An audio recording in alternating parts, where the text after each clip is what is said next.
రైతు డిక్లరేషన్లో 0.5% కూడా ఇంప్లిమెంట్ చేయలేవాళ్ళు. ఆ భయంతోనే వెళ్ళిపోయినటువంటి పరిస్థితి.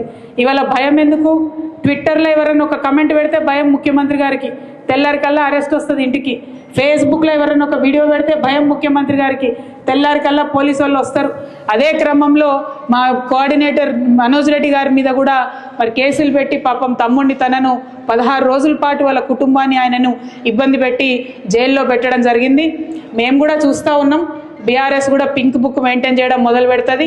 ఇబ్బంది పడద్దు, ఇంతకింత తిరిగి చెల్లిస్తామని కూడా మీకు తెలియజేస్తూ ఉన్నాం.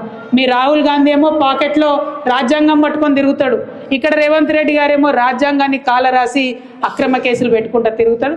చూస్తూ ఉన్నాం. డెఫినెట్గా లెక్కలు మేము కూడా పెట్టుకుంటాం. మాకు జయశంకర్ సార్ నేర్పించిండు లెక్కలు ఎట్లా రాయాలనో, ఎట్లా ఉద్యమాలు చేయాలనో. ఇప్పుడు మా మీద అక్రమ కేసులు పెడుతున్నారు. మా కార్యకర్తలను కాపాడుకుంటూనే మీ లెక్కలు కూడా తీసి ఇంతకింత మేము అధికారంలోకి వచ్చినాక తప్పకుండా తిరిగి చెల్లిస్తామని ఈ ప్రభుత్వానికి హెచ్చరిక చేస్తూ మరి కార్యకర్తలందరి పక్షాన బీఆర్ఎస్ పార్టీ నిలబడి ఉంటుందని చెప్పి మీకు మరొక మారు భరోసా ఇస్తూ థ్యాంక్ యూ.